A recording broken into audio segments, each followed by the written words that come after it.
नमस्कार दोस्तों, तो कैसे हैं आप लोग। गुड इवनिंग दोस्तों, तो सत श्री अकाल और अच्छे होंगे, स्वस्थ होंगे। तो आज welcome to my YouTube channel.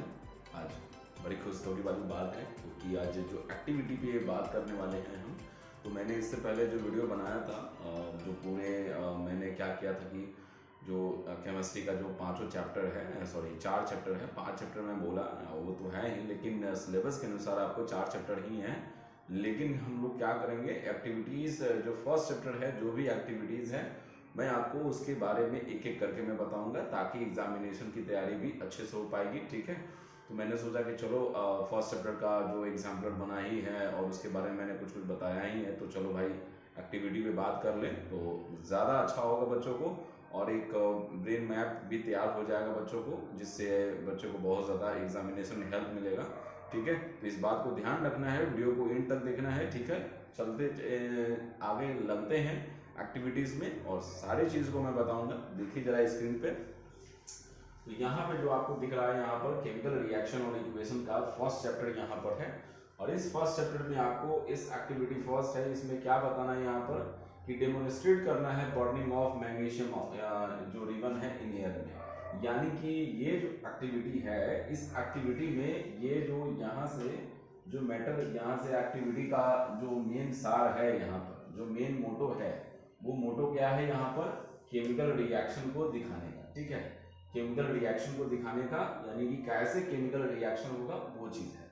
या आपसे अगर दूसरे शब्दों में बोला जाए कि बताइए जरा डेमोन्स्ट्रेट कीजिए मैग्नीशियम रिबन को जब एयर में बर्न करता है तो क्या होता है, उससे जरा हम देखते हैं इसमें। ठीक है, तो इसमें आप देख पा रहे होंगे यहाँ पे बर्नर है, और जैसे इसमें स्प्रिंट जो बर्नर लगाया गया है, यहाँ पे लैंप है, और यहाँ पे जो टॉन्ग्स है, पेयर ऑफ टॉन्ग्स है, यहाँ पर मैग्नीशियम रिबन को यहाँ पर जो लगाए दिख रहे हैं, यहाँ पे जो व्हाइट फ्लेम जो फ्यूम है वहाँ पर जो है ना, वो मूवमेंट करते हुए फ्यूम्स देखते होंगे जब हम अगरबत्ती को जलाते होंगे तो उसमें आपको दिखता होगा, ठीक उसे वैसा ही दिख रहा है यहाँ पर। तो इसमें मटेरियल में हमें क्या करना है, मटेरियल में हमारा मैग्नीशियम रिबन हो जाएगा, टॉन्ग्स हो जाएगा, बर्नर होगा, चाइना डिश होगा। ठीक है, जिसमें हम उसको कलेक्ट करेंगे, और सैंड पेपर भी हमारा होगा। ठीक है, तो अब उसके बाद में एक एक करके जब हमारा मटेरियल हो जाता है तो उसके बाद में हम प्रोसीजर क्या करते हैं उसमें, उस मटेरियल को यूज करके हम क्या करते हैं। देखिए इसमें प्रोसीजर को देख लेना है, मेन हमारा 2 मोटो हो जाता है, एक हो जाता है हमारा ऑब्जर्वेशन और दूसरा होता है कंक्लूजन। ठीक है, अगर एग्जामिनेशन में अगर आपसे पूछा जाए कि किसी भी सब्सटेंस को, जैसे मैग्नीशियम रिबन का बताइए यहाँ पे अगर बर्न करे तो उसका 2 ऑब्जर्वेशन बताइए, तो ये चीज ज्यादा इम्पॉर्टेंट हो जाता है एग्जामिनेशन के बिहाफ पे। तो ये सारी चीजें आपको जानने की बहुत जरूरत है बच्चों। ठीक है, तो चलते हैं आगे। तो प्रोसीजर पे यहाँ देखिए, यहाँ पर क्या है, ये ड्राई यहाँ और clean piece of magnesium ribbon लिया, यहाँ पर उसको रब किया, और जब हम उसको सैंड पेपर को रब करते हैं तो उसको रिमूव करते हैं। उसमें जो होता है ना, मैग्नीशियम ऑक्साइड का लेयर लगा होता है, इसलिए उसको क्या करते हैं, सैंड पेपर से हम उसको रब करके वहां से क्लीन करते हैं उसके आउटर सरफेस से। ठीक है, तो सरफेस से मैग्नीशियम ऑक्साइड का जो आउटर सरफेस गायब हो जाने के बाद में हमारा प्योर मैग्नीशियम बन जाता है।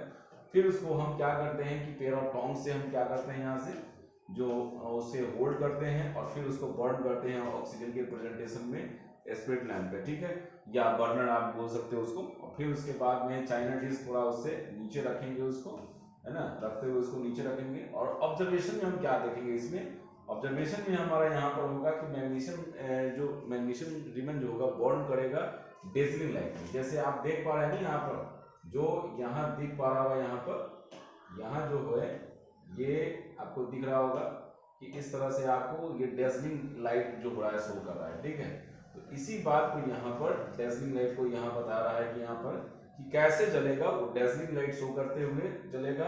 और ये व्हाइट पाउडर जो होगा ना, वो चाइना डिश में कलेक्ट हो जाता है।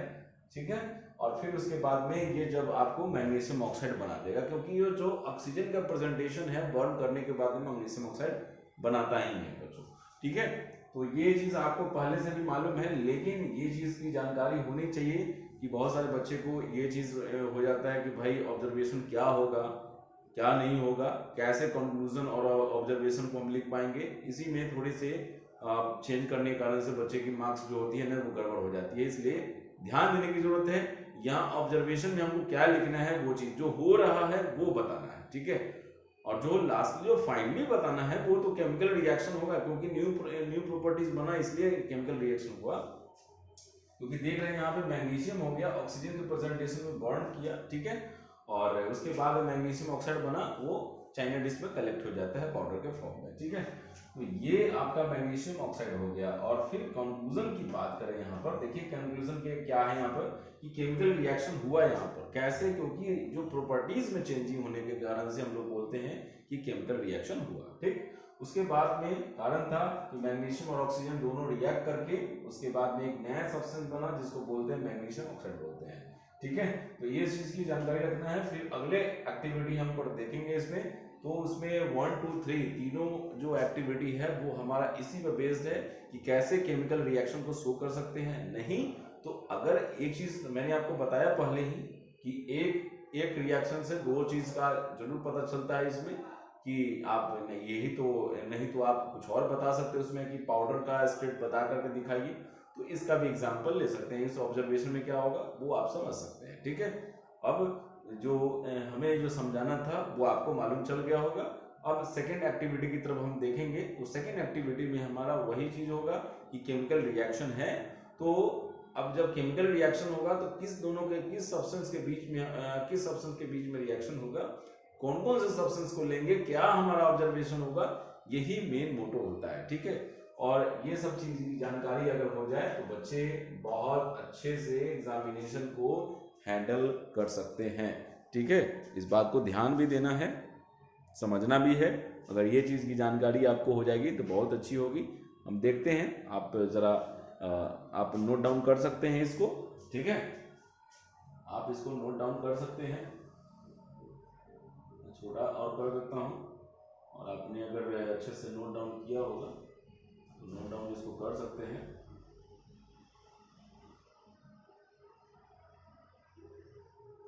जी, ये आपका है, यहाँ पर थोड़ा सा मैं बड़ा कर देता हूँ, इसको डेमोन्स्ट्रेशन कर देते हैं यहाँ से ताकि आपको समझ में आ जाए।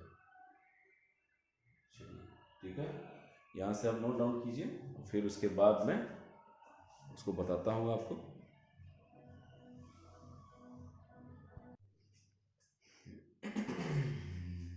नमस्कार, गुड इवनिंग। तो कैसे हैं? बढ़िया और सब कुछ ठीक ठाक। चलिए, तो आज जो हम बात करने वाले हैं सेकेंड एक्टिविटी की बात कर रही हैं। तो इस सेकेंड एक्टिविटी में क्या है जरा उस पर बात करेंगे, ठीक है। और इसके बारे में मैंने आपको पहले वाले में बताया था कि आपका जो केमिकल रिएक्शन कैसे होगा।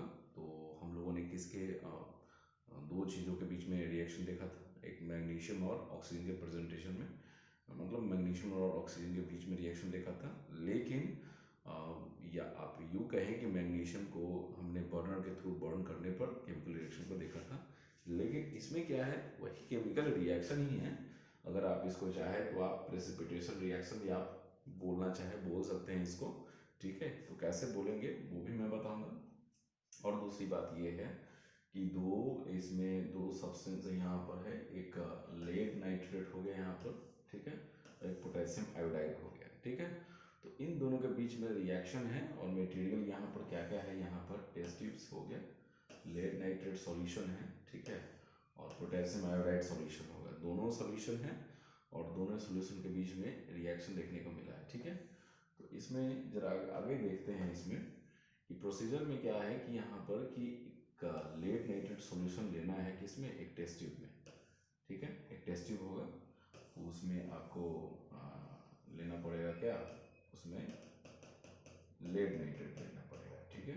यानी क्या लेंगे हम इसमें PbNO3 ऑफ होल ट्वाइस लेंगे इसमें, और दूसरे वाले में हम क्या लेंगे, पोटेशियम आयोडाइड लेंगे। यानी कि दूसरे वाले में जैसे इसका कलर हम चेंज कर दें तो हम यहाँ पर ये ले सकते हैं, जैसे यहाँ हो गया टेस्ट हो गया, इस वाले में हमने क्या डाल दिया, इसमें Ki डाल दिया, पोटेशियम आयोडाइड डाल दिया, और फिर उसके बाद में उसको क्या करते हैं कि मिक्सअप करते हैं। क्या करते हैं, उसमें मिक्स दोनों सॉल्यूशन को इसमें डालते हैं। तो जैसे आप देख रहे होंगे यहाँ पर इसमें किया जा रखा जा रहा है, ठीक है। तो इसमें आप क्या देख रहे हैं, इसमें आप देख रहे होंगे कि येलो कलर का पीपीटी बन रहा है, यानी कि यहाँ पर जा कर के ना आप देख रहे होंगे कि पूरे यहाँ पर जा कर के बैठ रहा है, धीरे धीरे बैठना शुरू करेगा। तो यहाँ पर जो सॉल्यूशन है वही यहाँ बताया जा रहा है कि लेड जो नाइट्रेट है ना, और उसमें आपको क्या डाला जा रहा है, इसमें पोटेशियम आयोडाइड को डाला जा रहा है यहाँ पर। तो देखने से क्या हो रहा है, वहाँ पर येलो सॉलिड पीपीटी बनेगा और इस आपको दिखाई भी देगा वो, जैसे कि इसमें आपको दिख पा रहा होगा आपको, ठीक है। और फिर उसके बाद में ये येलो सॉलिड बनता है जो एक न्यू केमिकल कंपाउंड बनता है जिसको लेड आयोडाइड भी बोल सकते हो, इसको रिएक्शन में बताऊंगा आपको। और अनदर सब्सटेंस जो हो गया वो पोटेशियम नाइट्रेट भी उसमें बनता है, जिससे which we can not see, it remains dissolve in the solution, और वो आपको दिखाई नहीं देगा, उसी में ही डिजॉल्व हो जाता है। इसलिए यानी कि लेड नाइट्रेट हो गया उसमें, और उसमें पोटेशियम आयोडाइड को डाला गया यहाँ पर, तो PbI2 बना। यहाँ पे येलो सॉलिड होता है जो पीपीटी के फॉर्म में वहाँ पर, वो सॉलिड के फॉर्म में वहाँ पर बैठ जाता है और ये पूरी तरह से डिजॉल्व होकर कलरलेस बनाता है। तो ये आपका हो गया यहाँ पर क्या ऑब्जर्वेशन में हो गया, ठीक है। और यानी कि आपने क्या देखा इसमें कि एक येलो सॉलिड बना है यहाँ पे सब्सटेंस, और वो जा करके प्रेसिपिटेट कर गया, ये इस ऑब्जर्वेशन में आपको होता है। और उसमें जो आपका पोटेशियम नाइट्रेट जो बनता है, ठीक है, जो पोटेशियम नाइट्रेट होगा वो दिखाई नहीं देगा, ये आपका ऑब्जर्वेशन हो जाएगा, ठीक है। और कंक्लूजन में आपको क्या देखने को मिल जाता है कि ये रिएक्शन जो हुआ जिसमें लेड नाइट्रेट जो हुआ पोटेशियम आयोडाइड के साथ में जो रिएक्टेंट थे, और प्रोडक्ट में आपको क्या क्या बना, यहाँ पर लेड आयोडाइड हो गया, पोटेशियम नाइट्रेट हो गया, ठीक है। ये आपका दूसरा एक्टिविटी हुआ। तो इन दोनों में यही चीज़ देखने को मिला कि रिएक्शन दोनों के बीच में हो रहा है, लेकिन उसके बाद आपको क्या बन रहा है, एक न्यू सब्सटेंस बन रहा है। दोनों की प्रॉपर्टीज दोनों रिएक्टेंट से डिफरेंट हो रही है, इसलिए बोला जा रहा है ये केमिकल रिएक्शन हुआ। यानी कि केमिकल रिएक्शन होने से प्रेसिपिटेशन बना, ये तो हो गया, इसीलिए इसको बोलते हैं प्रेसिपिटेशन रिएक्शन ही बोलते हैं, ठीक है। यानी कि एक डबल डिस्प्लेसमेंट की बात आ जा रही है। अगर आपको डबल डिस्प्लेसमेंट अगर रहे पूछे तो आप दोनों देख सकते हैं, यहाँ पर ये भी आपका मेटल है, ये भी आपका मेटल है, दोनों आयन एक्सचेंज कर रहे हैं, वहाँ पर एक्सचेंज करके आपको यहाँ पर ये बनाया, ठीक है। जिसके कारण से यहाँ पर क्या बना, यहाँ पे प्रोडक्ट बना और दोनों का प्रॉपर्टी चेंज कर दिया, इसलिए आपको उसके बिहार पे देखें तो ये आपको क्या मिल जाएगा, यहाँ पर केमिकल रिएक्शन हो जाएगा। अगर प्रेसिपिटेशन रिएक्शन को दिखाना है तो प्रेसिपिटेशन रिएक्शन होगा, ठीक है। तो ये चीज़ हो जाता है यहाँ पर। अब अगला जो हमारा एक्टिविटी जो होगा वो दूसरे के बारे में बताएगा, जिसका अगला एक्टिविटी होगा वो आपको जो है हमारा वो हाइड्रोजन गैस को बनाना है, ठीक है। हाइड्रोजन गैस को बनाना है, यानी कि अगर आपसे एक कैरेक्टरिस्टिक्स भी पूछा जाए कि केमिकल रिएक्शन होगा तो क्या होगा, क्या क्या कैरेक्टरिस्टिक्स हो सकता है, वो आप बता सकते हो एक एक करके। और रिएक्शन भी आपसे पूछे तो भी बता सकते हैं, या ऑब्जर्वेशन भी आपसे पूछे तो भी बता सकते हैं। मैं छोटे छोटे चीज़ों पे चर्चा इसलिए कर रहा हूँ ताकि आपको एग्जामिनेशन में बहुत हेल्प मिल सके, और यही चीज़ आपको सारी चीज़ों को मैं बताते जा रहा हूँ, ठीक। और छोटे छोटे कंटेंट बनेंगे, वीडियो छोटे छोटे में फॉर्म में बनेगा, जिससे आपको देखने में आसानी होगी। तो दोस्तों लाइक करें, सब्सक्राइब करें और शेयर ज़रूर करें। और अगर अगला हमारा वीडियो फिर इसके बाद जो बच गया है, जो हाइड्रोजन गैस होगा, फिर उसके बाद भी देखेंगे कैसे उसके कैरेक्टरिस्टिक्स होंगे, कैसे हम उसका टेस्टिंग करेंगे, तो उसके बारे में बातचीत होगी, ठीक है। तो तब तक आप हमारे वीडियो को देखते रहें और शेयर जरूर कीजिए, सब्सक्राइब करना ना भूलें, क्योंकि कोई अमाउंट आपको पे नहीं करना है, ठीक है। तो फिर मिलते हैं नेक्स्ट वीडियो में फुल एनर्जी के साथ में। वंदे मातरम, जय हिंद दोस्तों, नमस्कार।